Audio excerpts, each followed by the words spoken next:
Olá, começando mais um Nova Friburgo com o Sérgio Lobac. E hoje a gente vai conhecer os meandros, a história de dois grandes profissionais na área da saúde. A gente vai falar sobre a importância da enfermagem nesse contexto. Daqui a pouquinho a gente começa o bate-papo.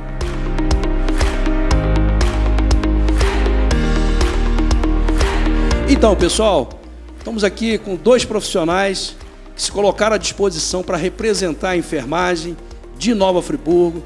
São profissionais experientes e a nossa intenção é entender esse contexto. Passamos por esse problema grave da Covid. Eles colocaram a vida em risco para salvar as pessoas que estavam lá precisando. E a gente tem que valorizar realmente aquela profissão que muitas das vezes não tem essa valorização como deveria. Vou começar aqui pelo mais antigo, Nelson, mais experiente, que é o Jorge Jandre, uma figura muito conhecida, um guerreiro aí nas causas da enfermagem. Jorge, é um prazer receber você aqui no nosso programa. Fala um pouquinho de você, um pouquinho da sua história, depois a gente vai conversar um pouquinho com o Nelson. Vamos fazer um bate-papo aqui, bem bacana, para as pessoas que estão nos assistindo entenderem o que é a profissão tão importante que é técnico de enfermagem e enfermagem. Vamos tentar explicar a diferença de uma para outra também, que é importante. Sim. Por favor, meu amigo. Boa tarde, Sérgio, nosso amigo Patrick aí, que está sempre nos dando um apoio, né? Nosso amigo Nelson também, um guerreiro aí da saúde.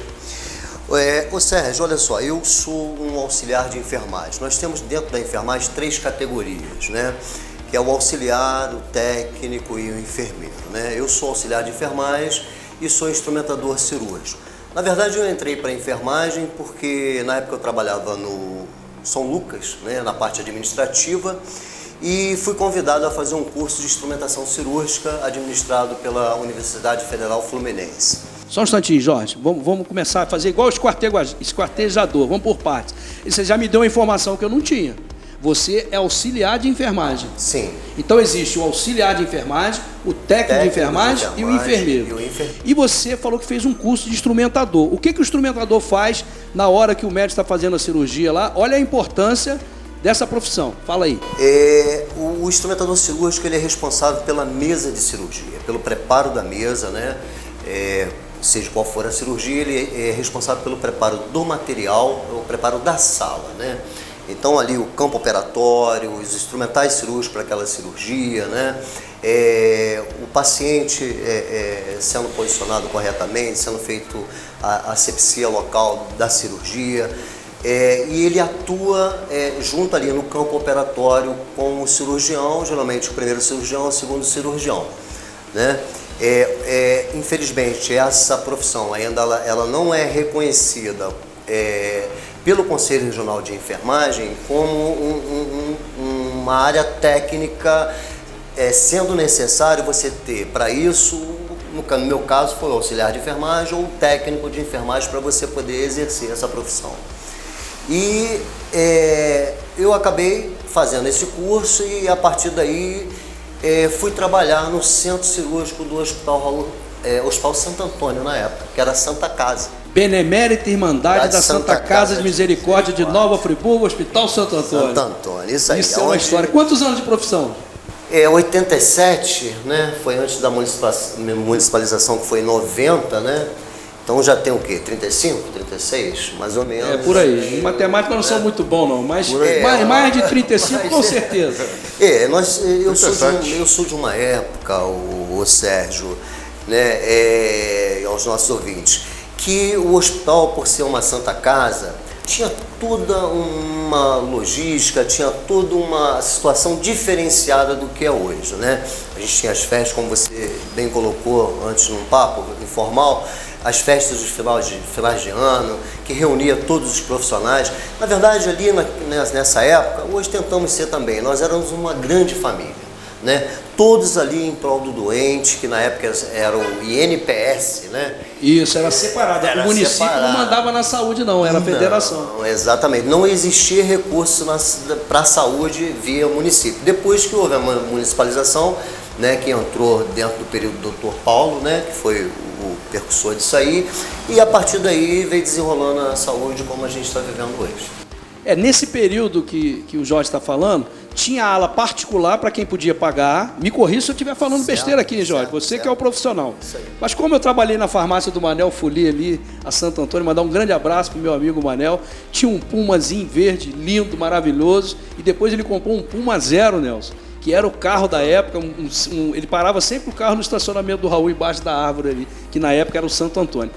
Então, é importante foi isso, porque no caso da Santa Casa de Misericórdia, que aqui é benemérita, tinha ala particular para quem podia pagar. Eu entendo que funcionava muito melhor do que hoje, mas esse contexto a gente deixa mais para o final para a gente escolher assim, cada um posicionar da forma que pensa. Agora vamos ouvir o Nelson. Nelson, quantos anos de profissão, irmão? Boa tarde a todos, boa tarde, Serginho, Jorge, grande guerreiro, companheiro lá de luta lá no Raul Sertã. Bom, de idade eu tenho 45, de profissão eu tenho 17 anos.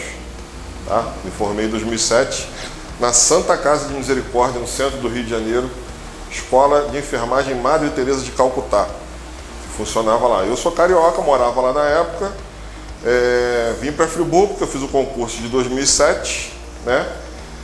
Na época, a minha ex-esposa fez também o concurso e passou e foi chamada logo de cara para ser professora. E aí eu vim com ela. Trabalhei um período como motorista. Em 2013, eu fui chamado no concurso do Raul Sertã. Já estou lá há 10 para 11 anos. Então você veio naquele concurso que tinha sido cancelado e depois o Demerval chamou os concursados em 2013, não foi isso? Não. Foi aquele concurso que o Paulo Azevedo fez, não. O cancelado foi em 99, 2007 foi válido. Bem lembrado, tá certo. Só 99, que assim, na época o Rogério ele tinha que ter chamado o restante do pessoal e não chamou. Acabou não e aí chamando. houve um TAC, entrou o Ministério Público e meio que obrigou ele a chamar e eu fui chamado em 2013, né? Tá, 5 anos e você depois. escolheu fazer o concurso em Nova Friburgo por quê? Alguma coisa que já chamava a sua atenção? Você tem algum parentesco aqui, algum vínculo? Sim, eu sou carioca, nascido no Rio, nascido em São Cristóvão. Mas a minha mãe é friburguense, a minha mãe é nascida no Amparo. Meu falecido pai era de Sumidouro. Então assim, eu já tenho, desde criança, eu digo que eu fui criado entre Cordoeira, que é onde minha avó morava, e Penha, lá no Rio de Janeiro. Entendeu? Então assim, eu sempre acompanhava na época, quando saiu o concurso, meus tios me falaram, e aí eu aproveitei e fiz, e deu certo, e graças a Deus estamos aí. Muito bom. E você hoje está trabalhando no Raul Sertã? Estou no Raul Sertã com 2 matrículas. Uma de processo seletivo no 192 e uma de concurso no Hemocentro. No Hemocentro, no concurso e no Raul, processo seletivo. Isso. O que é o processo seletivo? Processo seletivo. Usa a consolidação da lei do trabalho. Não é um concurso público, mas também é importante. Eu entendo que a gente tem que cada vez mais buscar facilidade para atrair os profissionais para a área da saúde, porque eu dou um exemplo seguinte, Jorge. Na administração pública, tudo é urgente. Uma falta de vaga na creche, na escola, um buraco, uma luz que está queimada em frente à sua casa. Agora, na saúde, é emergência. É uma vaga do CTI, é uma cirurgia que tem que fazer rápido. E eu ainda dou um exemplo. Pode ser a pessoa mais rica de Nova Friburgo, mais abastada de dinheiro. Se sofrer um acidente, o bombeiro botar a mão, vai para o Raul. E aí eu vou fazer uma pergunta para vocês. Esse primeiro atendimento faz toda a diferença, não faz, Jorge? Com toda certeza. Faz sim, Sérgio, faz. E é ali que muitas das vezes, né, o socorro começa pelo Corpo de Bombeiro, né, ou às vezes 192, que na verdade não está consolidado em Friburgo, 192. Que é o SAMU, né? 192 é o SAMU. Isso, que ainda não foi consolidado. Que não foi consolidado. Já está uma novela aí de anos, de anos, não consegue implantar. No Brasil inteiro tem. Todo. Municípios vizinhos aí próximos já tem o SAMU e nós... E a gente não consegue. O SAMU faz um trabalho importantíssimo também. Porque ele ajuda também a questão da emergência do 92, que é a do hospital, né? Que não é o SAMU, e do Corpo de Bombeiro também. Então, quer dizer, é uma força para o Corpo de Bombeiro, porque o Corpo de Bombeiro hoje, o Nelson sabe disso, que trabalha com essa parte de emergência, ele está sobrecarregado, é uma Totalmente. saída atrás da outra, você vê, né? Então, esse primeiro atendimento, ele é muito importante, tanto dos profissionais que estão ali resgatando, quanto dos profissionais que irão receber esse paciente, né? Muitas das vezes, esses profissionais que vão receber, eles têm ali um desempenho muito maior porque passa a fazer todos os procedimentos necessários, intervenção cirúrgica, acesso profundo, né? Às vezes intubação que não foi intubado na ambulância. Então assim uma sobrecarga maior, uma tensão maior e que ali muitas das vezes se desenrola entre a vida e a morte. É por isso que eu falo que o Raul Sertã é nosso, Nelson. O Raul Sertã é nosso, é de todo mundo de Nova Friburgo e também das cidades vizinhas que vêm para cá. Ah, mas isso é um absurdo porque atende pacientes de Bom Jardim, de Cordeiro. Absurdo nenhum. É SUS, é Sistema Único de Saúde. Se nós formos para Rondônia agora e passar mal, nós vamos ser atendidos no hospital de Rondônia. Entendeu? É isso que funciona. Agora, deveria ser feita a prestação de contas do atendimento desse paciente, fazer o faturamento, encaminhar para o Ministério da Saúde, que o dinheiro viria do atendimento. Você não pode negar atender ninguém. Até é crime, omissão de socorro, né? Chegou ali, você tem que atender. Agora, você tem que ter uma retaguarda que funcione para que esse atendimento seja cobrado lá de Brasília, que Brasília vai mandar o dinheiro. É assim que funciona o sistema.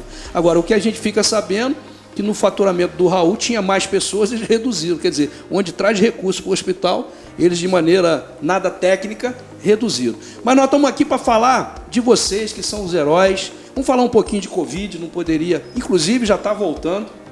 Eu tive Covid, aí tem uma semana atrás, sintoma mais leve. Eu tive 3 Covid e tomei 3 vacinas. E graças a Deus, lá em casa, ninguém precisou de ir para o hospital. A gente comprou um oxímetro, meu pai idoso, minha mãe, a gente ficou acompanhando, mas a Covid ainda não foi embora, ela está aí ainda. Sim. Mas naquele primeiro momento, meu amigo, que o bicho pegou. Então eu queria que vocês falassem alguma experiência que vocês viveram, como é que vocês fizeram para lidar com aquilo, porque você está lá tratando um paciente que chegou com Covid. Aí você fala, pô, como é que eu vou para casa? Eu vou levar isso para minha casa, para meu filho, para minha família. Foi difícil. Como é que fala você, Nelson? Foi Conta bem difícil. Um pouquinho da sua experiência nesse Aquele período. primeiro momento, assim, quando a Covid entrou, mesmo em março de 2020, eu estava de férias. E assim, eu estava em casa, assistindo a tudo, os colegas me mandando mensagem do hospital, falando, Nelson, você não tem noção do que está isso aqui, está difícil. E eu só pensava assim, pela questão da obesidade, que é uma comorbidade, eu vou chegar lá, mas eu não vou fugir da guerra. Eu vou chegar lá, eu vou pegar isso e vou morrer. Eu só pensava isso. Entendeu? Mas eu não vou fugir da guerra. Mas fui e encarei. E uma coisa que a gente sofreu muito foi com o preconceito. Entendeu? Eu me lembro que uma vez eu cheguei numa padaria, lá no Amparo, para comprar um pãozinho, eu dei um espirro, foi aquele alvoroço. Foi aquele alvoroço, né? Que coisa. O pessoal já sabia que eu trabalho no hospital, entendeu? Então assim, não foi fácil. A gente viu muita gente morrer. Colegas, alguns infelizmente perderam a vida, médicos, né, Jorge? Médicos. Não foi fácil não, assim, médico psicológico, mas é a guerra, né? É a nossa profissão e a gente não pode fugir da luta de jeito nenhum. Não fujo. É igual o soldado, né? O soldado... Isso aí, o soldado... Se a guerra, ele tem que ir. Ali a gente está numa guerra contra o invisível, né? Que é o vírus. Verdade. E você, Jorge, conta uma experiência aí nessa época. O Sérgio, eu quero dizer aqui para os nossos ouvintes que foi pavoroso. Pavoroso, porque era um vírus desconhecido, né? Uma pandemia, né? O mundo todo sendo aí contaminado, pessoas morrendo uma atrás da outra. E nesse início nós pegamos muitos pacientes graves, inclusive pacientes jovens que vieram a falecer conosco por insuficiência respiratória. Né, na sua maioria por insuficiência respiratória. Então nós ficamos muito apreensivos, nós ficamos muito temerosos, né? Eu digo nós profissionais porque ficava visível nos profissionais, tanto médico, enfermagem, fisioterapia, todo o pessoal de apoio, né? O pavor em relação a você estar lidando com um micro-organismo e você não saber como lidar com esse micro-organismo, porque até então não tinha as informações que hoje nós temos em relação ao vírus. Então perdemos muitas pessoas, perdemos pessoas profissionais, muitos profissionais de saúde, e graças a Deus que veio logo assim a vacina, que eu sempre digo o seguinte, a vacina foi como jogar a água no fogo, né? Eu sei que tem pessoas que não acreditam, né, que muitos nem tomaram a vacina, eu fiz até a 5ª dose.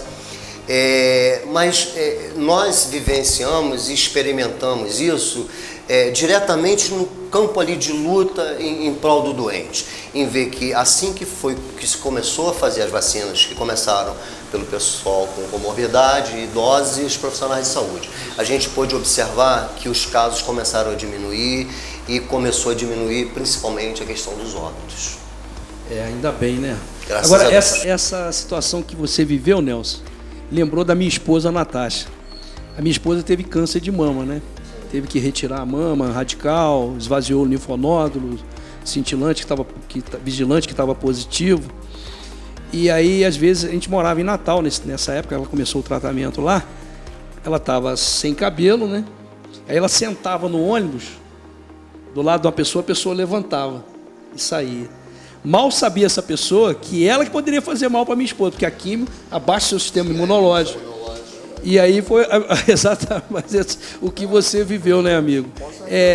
Isso foi mais um fato histórico, né, que vocês passaram. Você falando aí de tudo isso, me veio 2011, eu estava como subsecretário de Serviço Público, o Raul Sertã ficou todo alagado, aquela parte de baixo, e a doutora Jamila, quero mandar um grande abraço para a doutora Jamila, era a secretária municipal de saúde. E o que acontece, amigo? Eu vi ela ter que fazer a escolha de quem o helicóptero ia levar, daqueles pacientes que estavam lá. Começaram a chegar no início os caminhões com os feridos, depois os caminhões com os óbitos, e ela me deu um trabalho que foi assim interessante, cara. O autoclave do Raul não estava funcionando mais, e aí fizeram contato com a Unimed para pegar o material que você, que é instrumentador, sabe do que eu estou falando, tem que esterilizar, né, amigo? Tem que esterilizar dentro do autoclave, que é alta temperatura. E aí ela falou: Sérgio, você vai ficar para mim responsável por levar o material infectado para a Unimed, para esterilizar e você trazer de volta. Se você para o Raul Sertã, as pessoas vão morrer. Aí eu chego a ficar emocionado nesse... Nunca contei isso, cara. Estou contando agora. Porque ali não teve herói. Heróis foram os bombeiros que morreram soterrados, muitos que estavam, inclusive, de folga.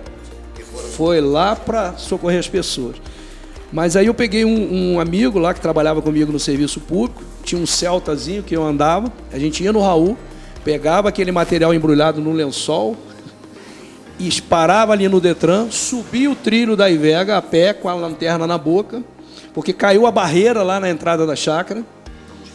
E aí a gente tinha que ir a pé até o hospital da Unimed, levava o material infectado e trazia o material de novo para o Raul.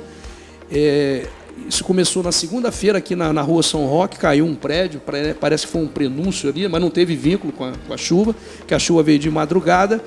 E eu fiquei até sexta-feira sem ir em casa, direto, rodando, sem dormir, sem nada, fazendo esse trabalho.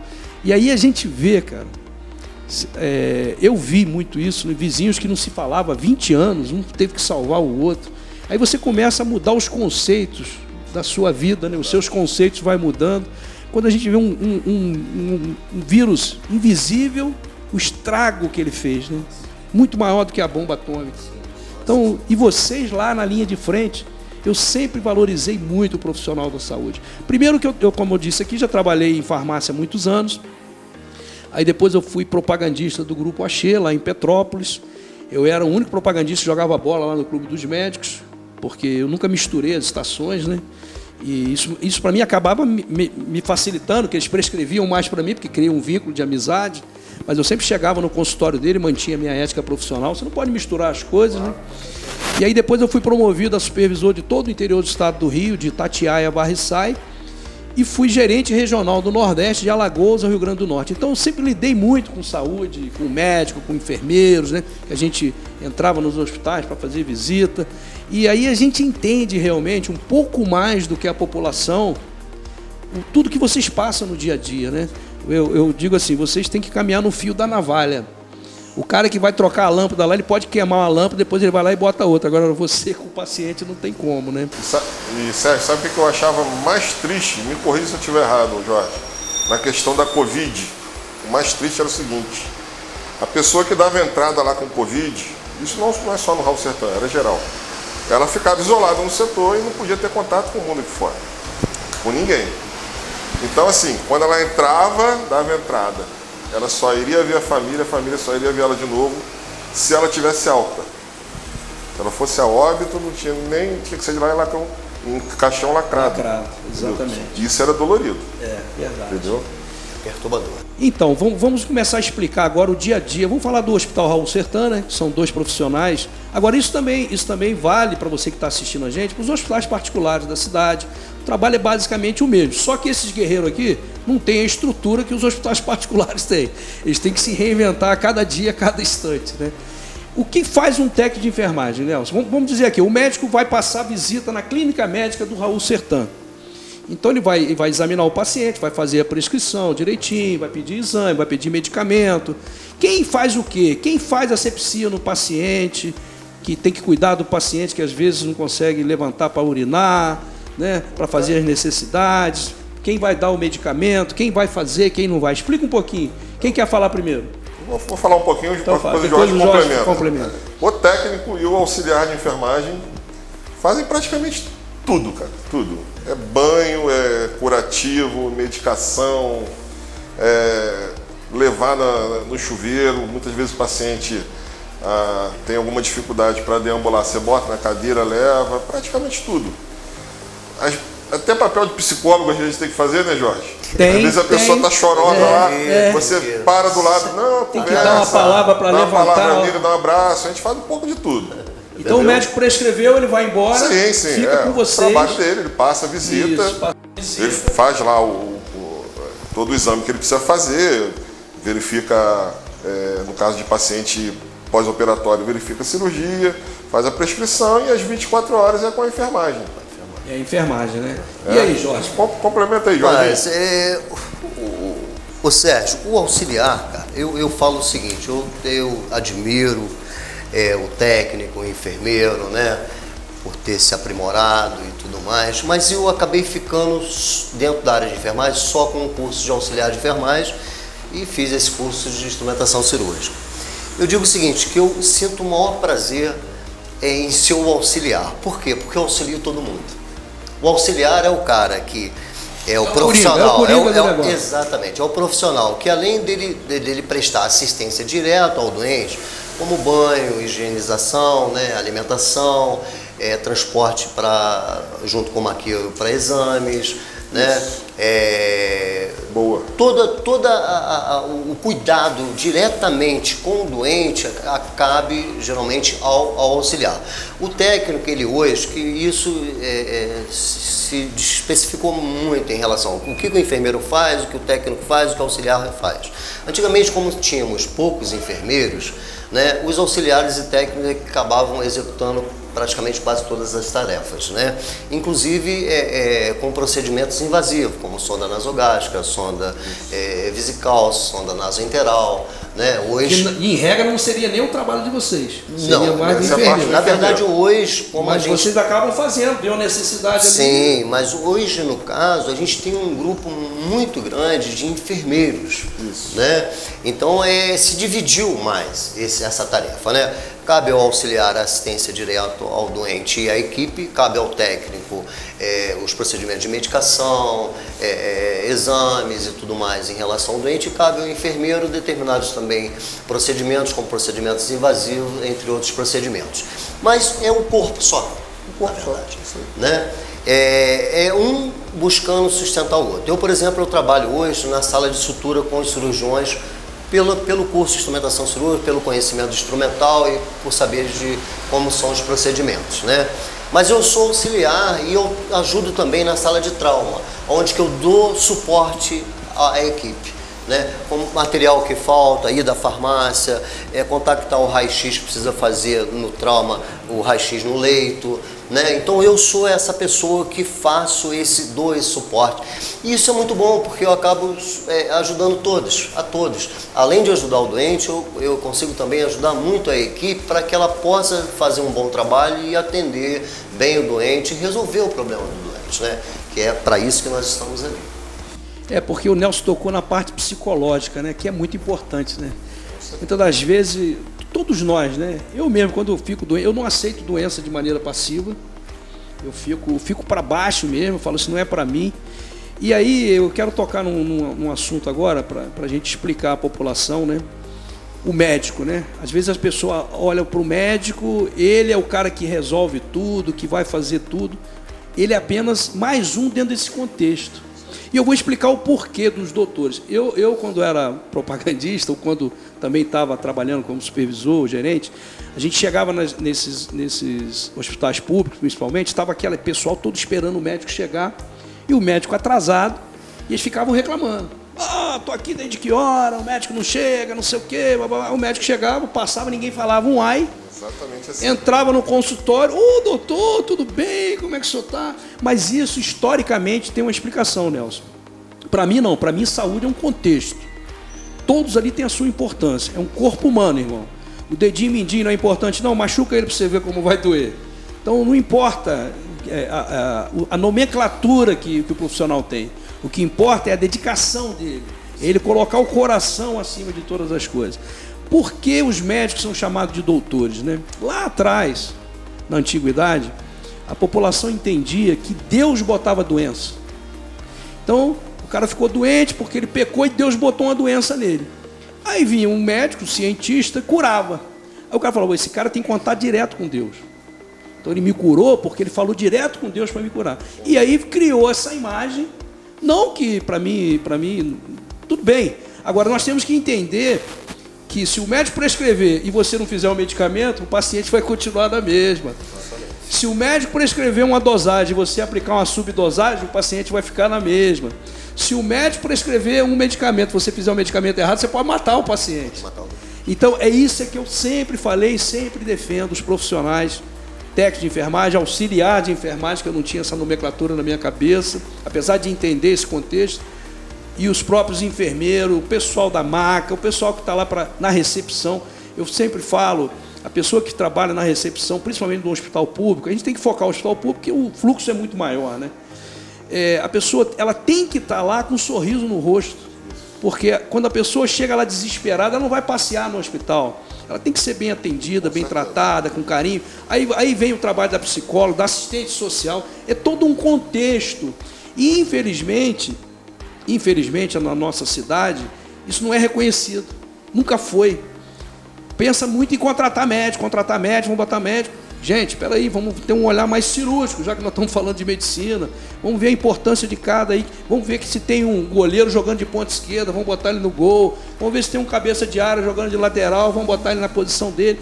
Porque cada um tem a sua importância. Sim. O médico é importante? É óbvio que é, muito importante. Agora, vocês que dão essa retaguarda, que fazem a coisa acontecer. E é por isso que esse nosso programa.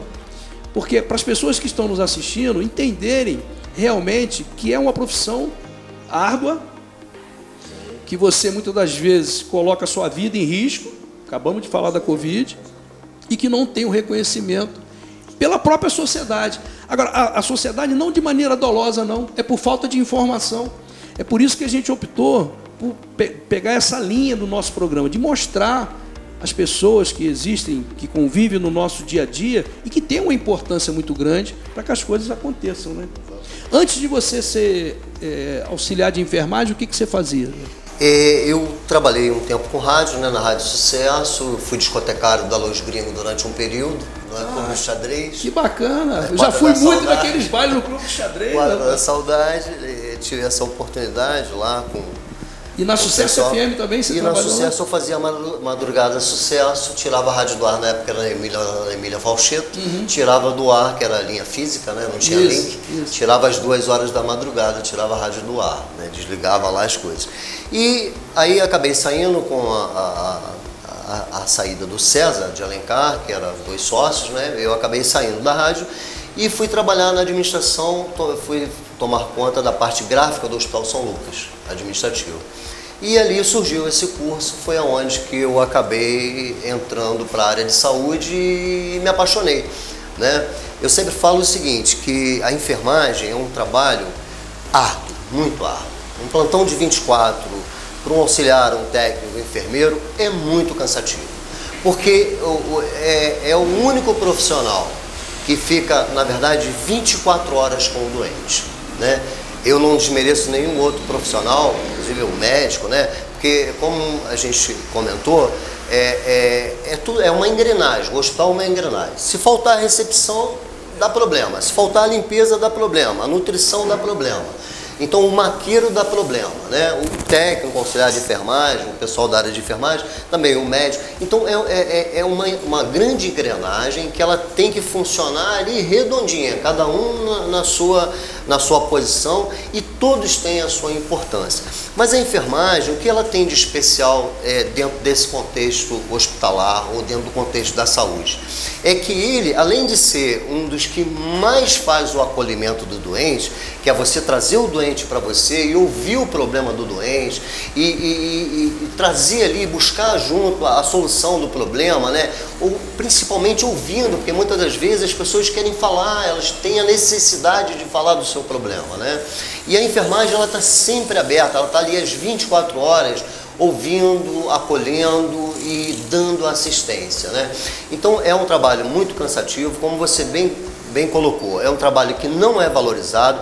Infelizmente, nós temos algumas instituições, principalmente particulares, que exploram a classe de enfermagem com uma carga horária subhumana, que é 12/36, com os baixos salários. Nós temos hospitais hoje em Friburgo com a questão do piso salarial, eles não estão pagando o piso salarial. Piso nacional, né? Piso nacional da categoria, né? Então não há esse reconhecimento, essa valorização.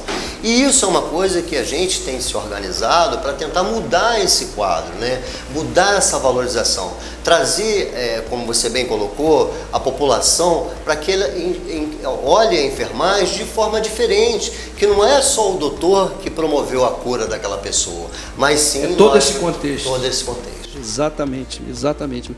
Deixa eu te fazer uma pergunta. Nós temos aqui em Nova Friburgo 34 associações de agricultores familiares. O que aconteceu? Eles entenderam que eles tinham que se unir para se fortalecer. E o Selmo Santos, mandar um grande abraço para o Selmo, que é um zootecnista, já foi secretário de Agricultura aqui, ele plantou muito bem essa semente, já que eu estou falando de agricultura. Ele fez os agricultores, Nelson, entenderem que se do lado da sua propriedade o seu vizinho comprou uma Hilux, a sua Hilux você vai comprar também. Agora, se tiver praga na plantação dele, a praga vai vir para a sua. Então, eles entenderam que eles tiveram que se unir para ficar forte. Você enxerga isso na categoria? Você que é um camarada que está sempre na linha de frente, agora conseguiu um parceiro peso pesado aqui também, que fala a verdade. Eu acho legal de vocês, o que eu admiro é o seguinte: você fala o que o seu coração está cheio, amigo. Né? É isso que nós temos que fazer. Eu sou um cara do improviso. Quando eu vou dar entrevista, Sérgio, o que não pode perguntar? Meu irmão, pergunta o que você quiser, não quero nem saber o que você vai perguntar. É isso que isso que eu quero entender de você. Existem muitos enfermeiros, muitos técnicos de enfermagem e muitos auxiliares de enfermagem em Nova Friburgo. Eles têm esse pensamento de grupo, de fortalecimento, entendendo que se for bom para você, vai ser bom para todo mundo? Como classe, como categoria, o que está acontecendo com a enfermagem? A enfermagem ela começa a despertar exatamente para a sua valorização. Até porque até o presente momento, não houve essa valorização como deveria haver, né? Então, não só a nível de remuneração, de carga horária de trabalho, mas a própria condição de trabalho, né? Porque a gente precisa de condições de trabalho, né? Nós lidamos com vida, então são coisas que tem situações que não dá para improvisar. Você tem que resolver. E além a enfermagem estar despertando para essa importância de lutar pelas suas condições de trabalho, ela hoje também busca, juntamente até com essa questão do piso salarial da categoria, piso nacional, que nós iniciamos uma luta, né? E essa luta ela está aí. Hoje eu e o Nelson, nós não fazemos mais parte dessa comissão, né? Por alguns entendimentos que a gente percebeu que não era o caminho a continuar, né, trilhando, mas deixamos o grupo à vontade. E nós temos sim, o Sérgio, a dificuldade da união da classe. Nós temos sim a dificuldade do entendimento que nós dentro das unidades hospitalares, nós somos a maior força, o maior contingente, né? E nós temos sim o direito de sermos valorizados, né? Você vê, eu sou um auxiliar de enfermagem, o meu salário é R$ 1.350. O técnico de enfermagem hoje, se não me engano, está R$ 1.692. O enfermeiro, acho que não chega a R$ 3.000, né? Que faz uma faculdade durante 5 anos. Então, hoje a categoria ela tem um despertar maior, que precisa lutar por melhores salários, por melhores condições de trabalho, né?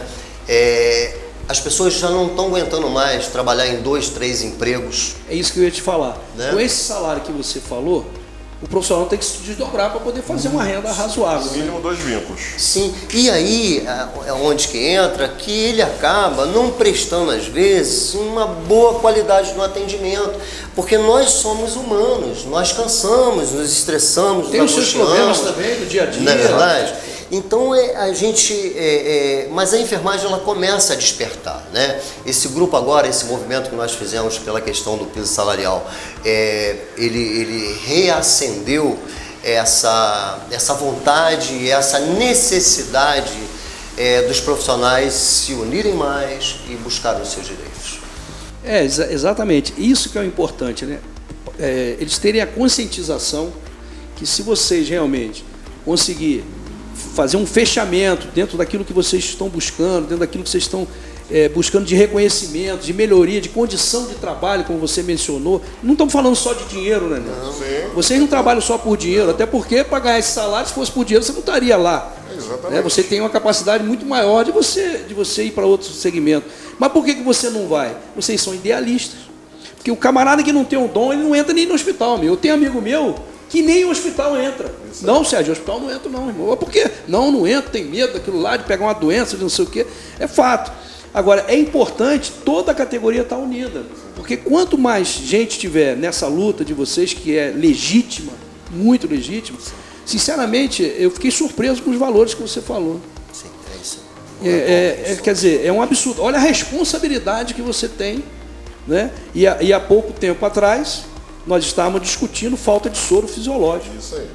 Uma cidade com potencial de Nova Friburgo, onde nós temos a Stan, que é a maior metalúrgica do país, várias metalúrgicas, capital da moda íntima, maior produtor de couve-flor do mundo, segundo maior produtor de flor de corte. Nós estamos discutindo falta de soro fisiológico. Se falta soro fisiológico, imagina o resto. Não, em um período de festa. Período de festa. E o soro, a gente sabe que ele é um medicamento essencial, às vezes, até para manter a vida do doente. É o básico do básico. É o básico do básico. Eu dou de exemplo o seguinte: o cara tem uma pizzaria e não tem a massa de pizza. Exatamente. O camarada Pode fechar a pizzaria, né? O camarada trabalha de Uber e não tem o combustível no carro. É o radialista, já que você foi, você não tem o microfone. Como é que você vai fazer o seu trabalho? Exatamente. Aí o médico manda diluir em 500 ml de soro, como é que você faz? Nós tivemos Tem que sair. Mas vocês com isso agora... tudo, Sérgio, foi uma coisa que você falou, a gente anda no fio da navalha. A gente não tem direito ao erro. Nossa profissão não pode errar. Não pode errar. Se errar, pode custar a vida de um paciente, e você acaba com a vida de uma família. Com certeza. E acaba com a sua. Exatamente, amigo. Entendeu? É complicado. Não pode. É uma profissão importante demais para ser colocada em segundo plano. Principalmente, até pouco tempo agora, nós tivemos um problema sério na nossa unidade hospitalar. A gente fala sempre do Raul Sertã, coitado do Raul Sertã, a gente sempre fala, parece que está falando mal. Mas não é, porque na verdade o que nós desejamos como profissionais de enfermagem é que o hospital volte a ser referência como foi no passado. Nós éramos referência no estado do Rio de Janeiro. Exatamente. Em acolhimento, em atendimento, em assistência ao doente.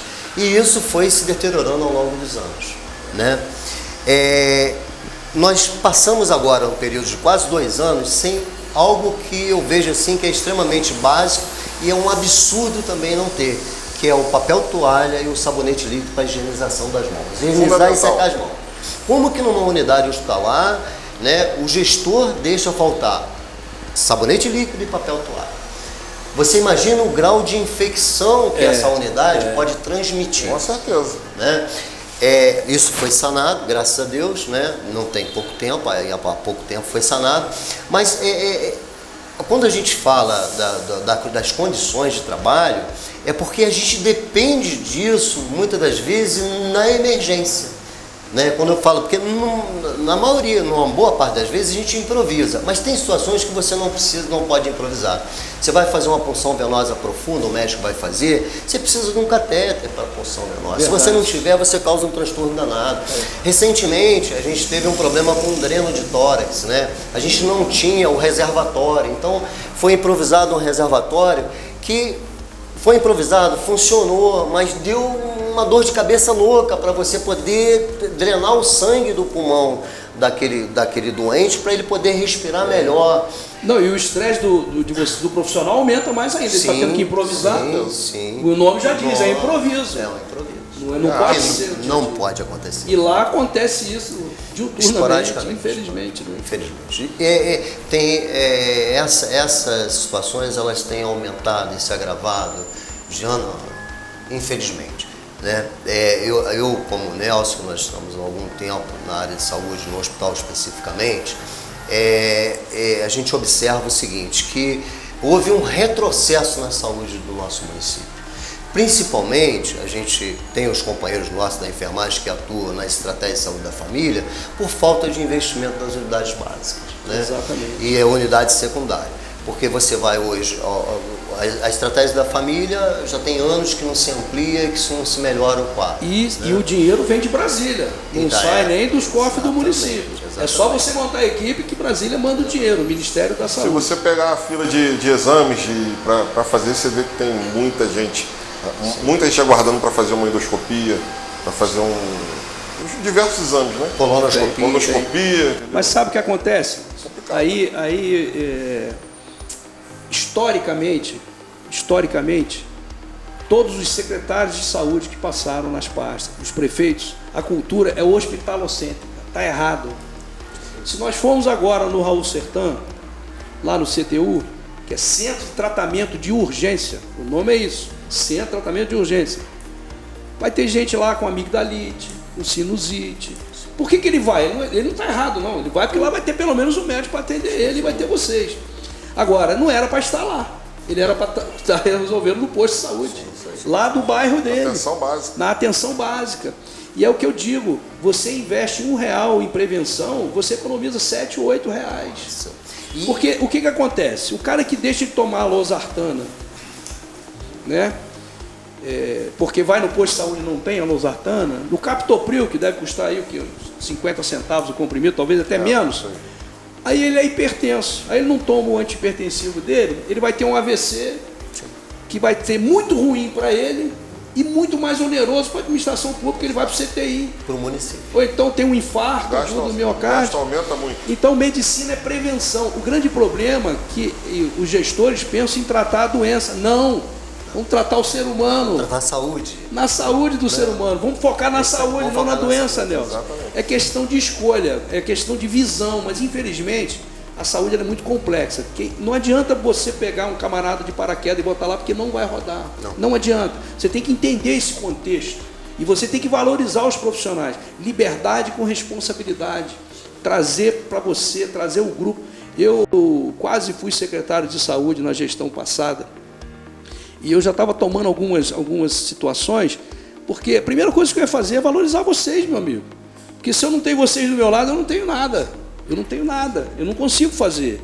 Então, o primeiro passo de um secretário é pegar vocês e botar debaixo da asa, falar, gente, vamos junto aqui. O que eu tenho que fazer para isso aqui rodar? E fazer realmente. Aqueles que não estiverem de acordo, muito obrigado, Deus te abençoe e vai cuidar da sua vida. Agora aqui a nossa intenção é fazer a coisa funcionar. Mas saúde, quanto melhor, mais tem a demanda. Faz parte do jogo, amigo.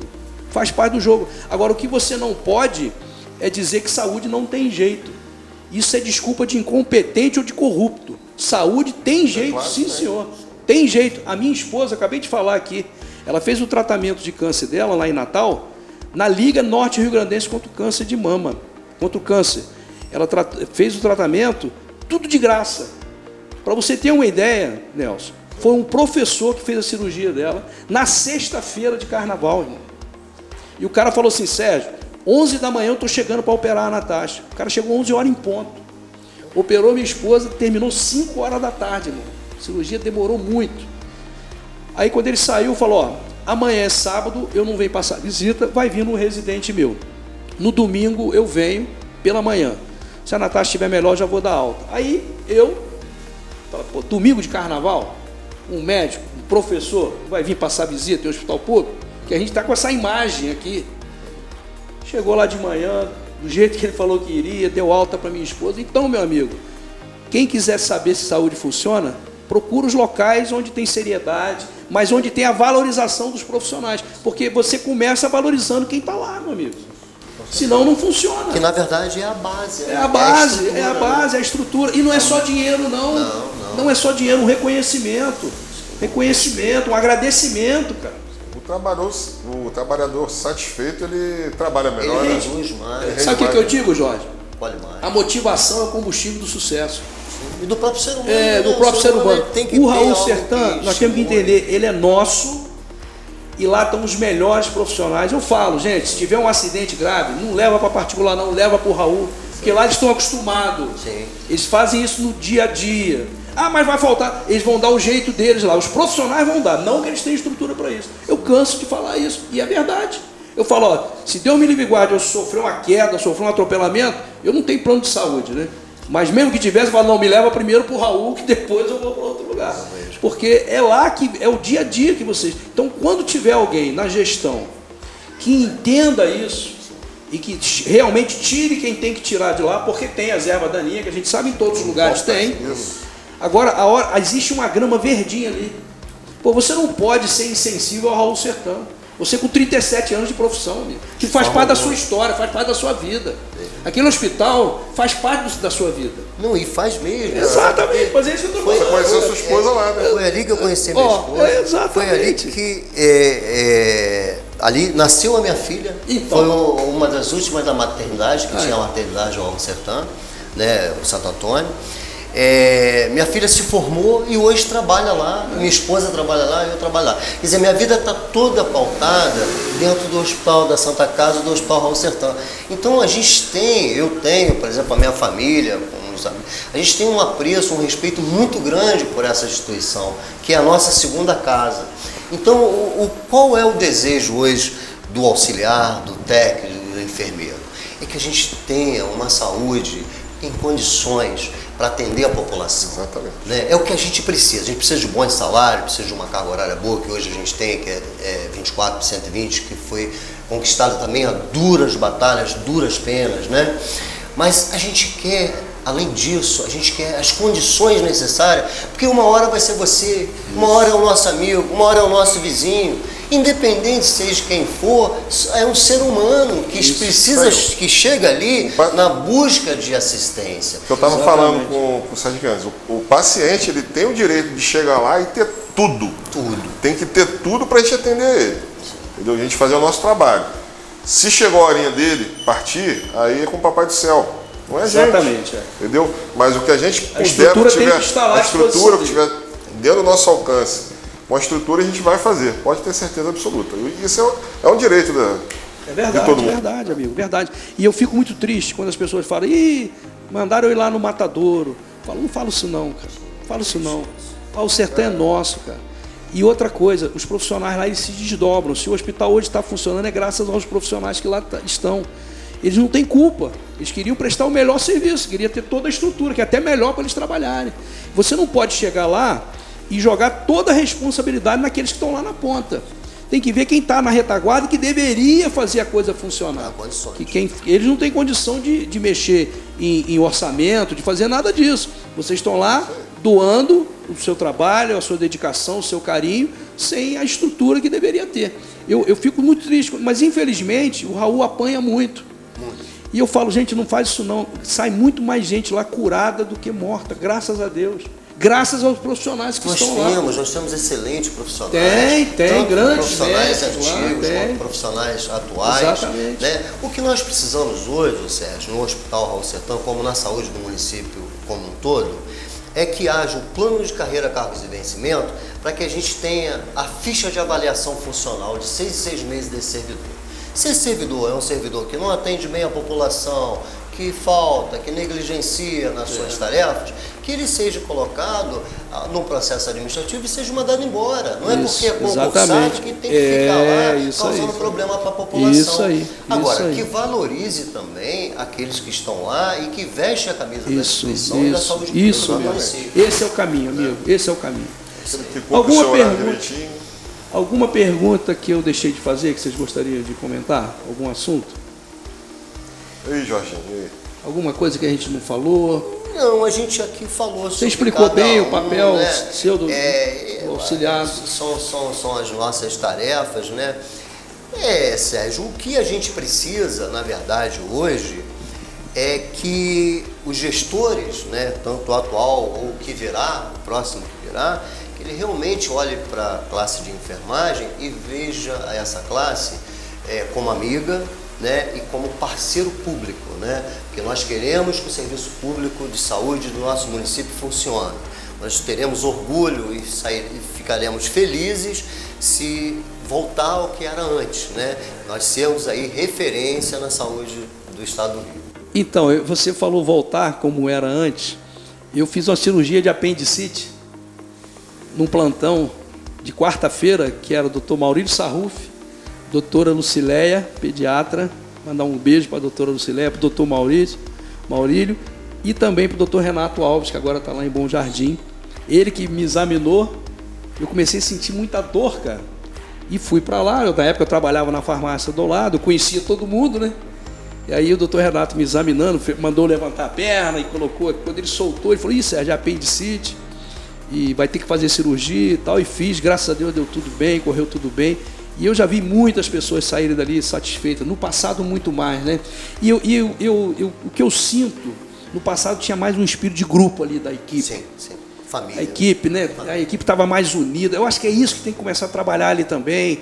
Tem que começar, gente, aqui é um corpo, cada um tem importância, cada um é um órgão, cada um fazendo a sua parte, isso aqui vai rodar como deve. Vocês vão ter, vocês deveriam ter realmente esse reconhecimento. Eu fico muito triste, quando eu vejo as pessoas inconscientemente falando mal do Raul.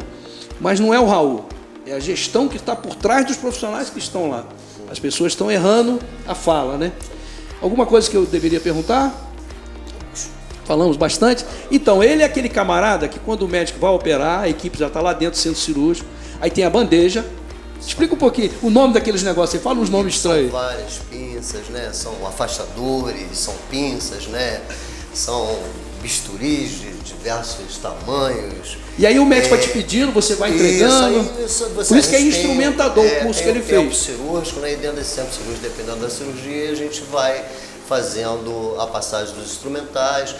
Hoje um pouco mais fácil, né? Porque antigamente as agulhas vinham com fio solto, você tinha que montar os fios, né? Hoje os fios vêm todos agulhados, né? Então se facilitou muito, e o número de instrumentais também cresceu muito, né, em relação, porque dizem que cada cirurgião inventou, né, tem a ideia de inventar um instrumental, né?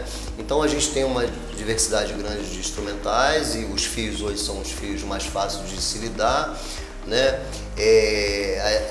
Os centros cirúrgicos hoje também são mais amplos e tem equipamentos melhores, com mesas melhores, focos melhores, né? Foco é o tal do arco em C, né? Isso.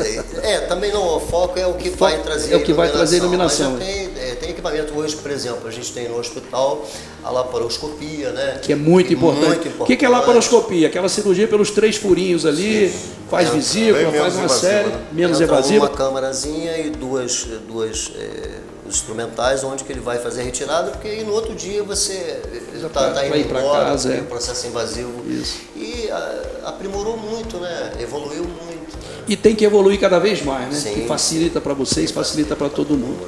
Bom, eu quero agradecer o carinho de vocês de estarem aqui com a gente aprendeu bastante com vocês.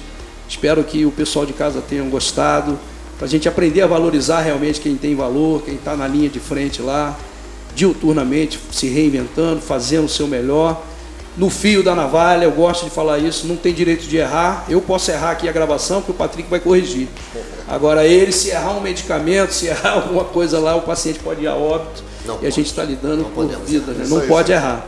Quero mandar um beijo para todos os profissionais da saúde, pessoal da maternidade, da UPA, do Raul Sertan, do Hospital Serrano, da Unimed, do São Lucas, do pessoal da atenção básica, dos postos de saúde. Vocês são maravilhosos e agradeço por tudo aquilo que vocês têm feito pela população de Nova Friburgo e por nossa saúde. Um grande abraço e até a próxima.